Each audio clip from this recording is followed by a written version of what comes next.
오늘 YTN은 국회에 마련한 특별 스튜디오에서 선거 소식을 자세히 전해드리겠습니다. 오늘은 후보들의 마지막 법정 TV 토론이 열리는 날이죠. 주요 후보들의 행보와 선거 판세 등을 국회 연결해서 들어보겠습니다. 조성호 부장원 기자 나와주시죠. 네, 여기는 YTN 국회 스튜디오입니다. 저희 취재팀 지난주 금요일부터 국회가 이렇게 시원하게 보이는 잔디밭에 마련한 스튜디오에서 선거 소식과 정치권 동향 생생하게 전해드리고 있습니다. 오늘은 후보들이 직접 참여하는 유세 일정은 없습니다. 그래도 대선 일주일 앞두고 치열한 각 당 후보들 수싸움과 긴장감은 팽팽하게 이어지고 있고 전해지는 것 같습니다. 중앙선거관리위원회가 주관하는 세 번째, 그러니까 마지막 법정 토론을 앞두고 여야 후보들은 대부분 공식 일정 없이 토론 준비에 매진하고 있는데요. 일주일 남은 대선 판세는 여전히 오리무중입니다. 저와 함께 여야 정치권 취재하는 부장원 기자와 차근차근 짚어보겠습니다. 부장원 기자, 오늘 저녁 8시에 토론회가 시작하는데요. 미리 어떤 공방 오갈지 한번 예상해 볼까요? 네, 대선 후보들이 격돌하는 마지막 법정 TV 토론입니다. 원래 토론을 준비하느라 오늘 별다른 유세 일정 잡지 않았었는데 민주당 이재명 그리고 국민의힘 윤석열 후보는 주한 우크라이나 사태와 관련해 주한 우크라이나 대사와 면담하는 일정을 급하게 잡았습니다. 두 후보를 포함해 토론회는 정의당 심상정 그리고 국민의당 안철수 후보까지 모두 4명이 참석합니다. 마지막 토론인 만큼 불꽃 튀는 공방 예상되는데 오늘 토론 주제는 사회 분야입니다. 공통질문은 복지정책과 재원 마련 방안, 그리고 인구절벽 대응 방안 등이고 코로나19 관련 대응도 다뤄질 것으로 보입니다. 여성가족부 폐지를 공약으로 내건 윤석열 후보를 상대로 여가부 유지와 개편에 공감하는 나머지 후보들의 협공도 예상됩니다. 지난 토론들처럼 대장동 의혹, 그리고 김건희 씨 주가 조작 의혹 등을 놓고 네거티브 공방도 이어질 거로 보입니다. 단일화 무산 이후 윤석열, 안철수 두 후보가 처음 마주하는 자리라 관련 이야기가 오갈지도 관심입니다. 네, 이미 투표용지 인쇄는 시작됐지만 합종연행을 시도하는 움직임도 계속 이어지고 있어요. 어제 민주당 이재명 후보와 이제 공동정부 구성을 합의한 새로운 물결 김동연 후보가 오늘 후보직을 사퇴하고 사실상 단일화에 합의를 했죠. 그렇습니다. 김동연 후보 오늘 오전 10시에 기자회견을 열었는데요. 쉽지 않은 결정이었지만 이재명 후보를 돕겠다는 취지로 말했습니다. 기자회견 내용 먼저 들어보시죠. 저는 오늘부터 이재명 후보의 당선을 위해 다시 운동화 끈을 묶겠습니다. 어제 합의가 일으킨 기득권 정치 타파의 불씨가 등불로 번져가도록 더 큰 바람을 일으키겠습니다. 두 후보는 대통령 임기를 1년 줄이고 권한을 축소하는 개헌 방안과 다당제 등을 포함한 정치개혁 과제 등을 합의해 공동선언문을 내놓은 데 이어서 속전속결로 사실상 단일화까지 이뤄냈습니다. 김동연 후보와의 단일화가 이재명 후보 지지율에 미치는 영향이 엄청날 거라고 보는 시각은 적습니다. 하지만 문재인 정부 경제부총리를 맡으면서 대척점에 있던 인물인 김 후보를 끌어안으면서 부동층 표심에 호소하는 메시지로 충분히 가치가 있다고 평가할 수 있겠습니다. 특히 이 후보와 민주당에는 윤석열 후보를 정치개혁 담론으로 포위한다는 의도도 있을 텐데요. 새 정치를 추구하는 안철수 후보의 끊임없이 구애하는 제스처를 통해서 중도층 표심을 간접적으로 노리는 전략으로도 볼 수 있겠습니다. 국민의힘은 크게 신경 쓰지 않는다는 반응입니다. 권영세 선거대책본부장은 김 후보는 원래 이재명 후보와 단일화가 예정된 후보였다면서 두 후보의 단일화는 큰일이 아니라고 평가했습니다. 이런 가운데 윤석열 후보와 안철수 후보의 야권 단일화는 사실상 수면 아래로 가자앉은 상황에서 안 후보가 어떤 입장을 취할지도 관심사입니다. 네, 대선을 일주일 앞두고 이제 각 당이 현재 판세를 어떻게 분석하고 있는지 그리고 앞으로 어떤 전략으로 대응할지도 관심인데요. 이것도 한번 짚어볼까요? 네, 여야 할 것 없이 남은 일주일은 총력전을 예고하고 있습니다. 민주당은 초박빙을 넘어서 초초박빙 흐름으로 진단하고 이재명 후보가 유능한 후보라는 걸 최대한 내세우면서 지지층을 투표장에 오게 만들겠다는 계획입니다. 전통적인 지지층 결집은 어느 정도 이뤄졌다고 판단하고 윤석열 후보의 보수 편향성을 지적하면서 진보 성향 유권자들의 표심을 공략한다는 계획입니다. 우상호 총괄선대본부장 얘기 들어보시죠.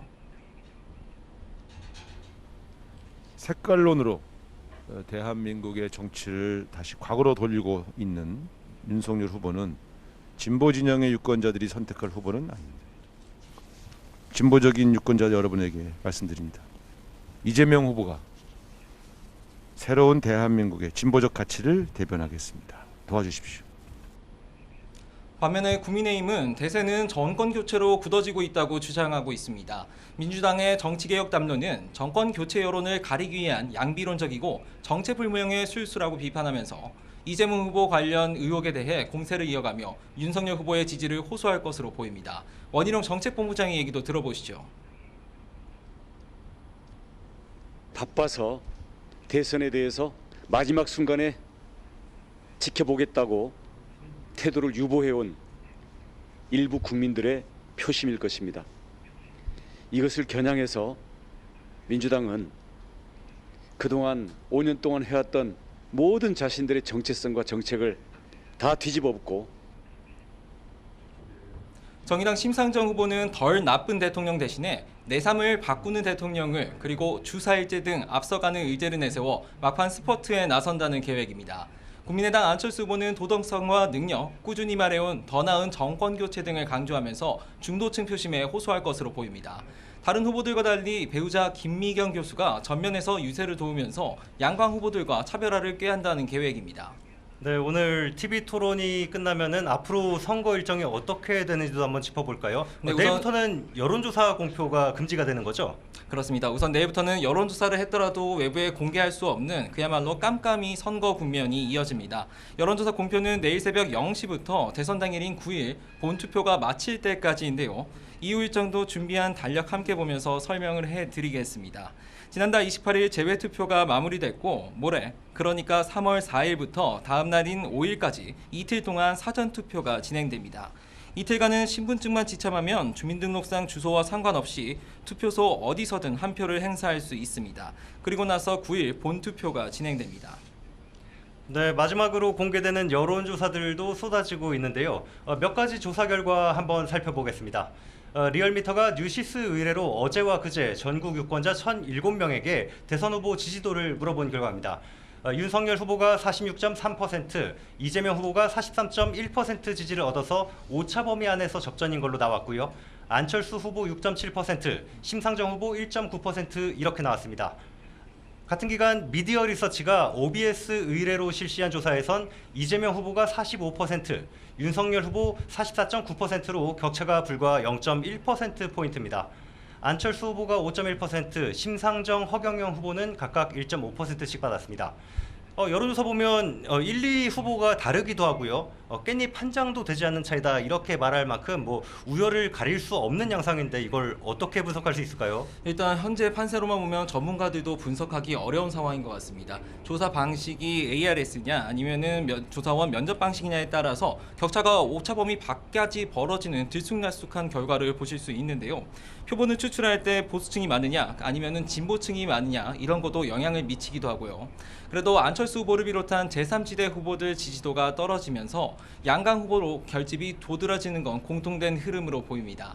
이재명, 윤석열 후보 모두 40%대 지지율이 나타나는 걸로 볼 때 전통적인 민주당 지지층이 이재명 후보로 단단하게 결집하고 있고 정권 교체 여론도 윤석열 후보로 모이는 식으로 부동층 표심도 서서히 찍을 후보를 정해가는 상황으로 보입니다.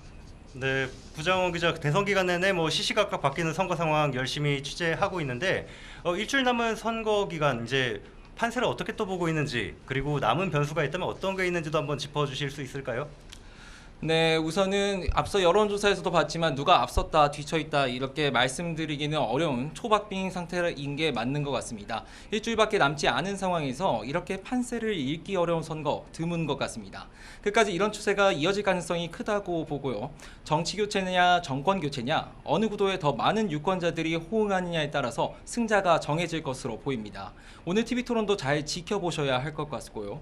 선거라는 게 정치에 능숙한 후보는 능숙해서 반대로 미숙한 후보는 미숙해서 뜻하지 않은 실언이나 실수를 하게 되면 영향을 받을 수 있기 때문인데요.